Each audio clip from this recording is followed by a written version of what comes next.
In 2015, Eleazar created an individual Google account using his Dartmouth email address. This account isn't officially connected to Dartmouth's IT infrastructure. It just allows him to use his Dartmouth email address to access Google Apps. Why he did this, we don't really know. Maybe he wanted to use Google Photos to save all of his selfies and Dartmouth memories for posterity. Maybe Samson Occam shared a Google Doc with him for joint editing, and he did not have nor want to create a Gmail account. Maybe he really just liked Google's products better than anything else that was available and wanted this account to reflect his Dartmouth identity. Whatever the reason, Eleazar used his Dartmouth email address to create an individual Google account. Fast forward to 2019, Dartmouth College has decided to establish an institutional presence in Google's G Suite. Now, all Dartmouth College users will be able to access Google's tools via their NetID and password. This means that Eleazar and the faculty, students, and staff at Dartmouth will now have access to a G Suite account associated with their Dartmouth email address. Upon learning this news from the IT support specialist, Eleazar is ecstatic. Great, he says. I already have a Google account using my Dartmouth email address.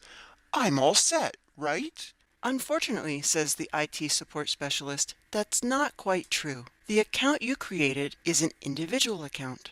While it uses your Dartmouth email address, it is not connected to Dartmouth's instance of G Suite. What does that mean, says Eleazar.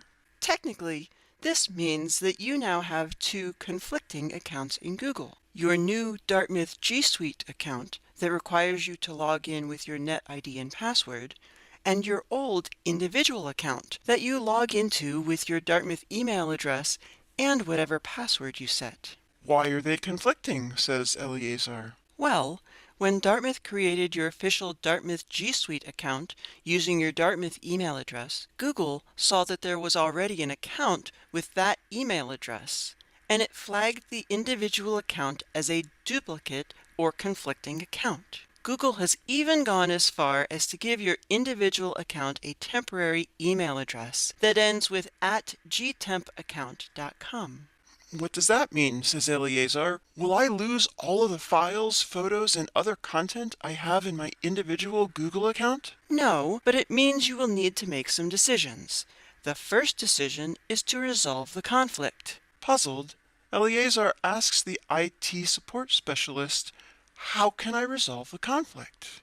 You'll use the instructions I provide to either create a new individual Google account or associate your individual Google account with another non-Gmail email address, such as yahoo.com or microsoft.com.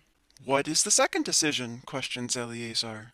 The second decision is what, if any, of the content you want to manually move into your new Dartmouth G Suite account. Unfortunately, neither Dartmouth nor Google has an automated method for moving content from an individual Google account to an organizational account. It is important to note that you may have to reset the permission settings on files you move into your Dartmouth G Suite account to ensure continued access by others. You may also need to contact individuals who have shared documents with your old individual Google account so they can update their document settings as well. Feeling more informed about this process, Eleazar thanks the IT user support specialist, but has one final question. Who should I contact if I have additional questions or need further assistance? Please feel free to contact the IT department associated with your school at Dartmouth. If you do not know how to reach them, please call the IT help desk at 603-646-2999 and someone will make sure you are directed to the appropriate support team.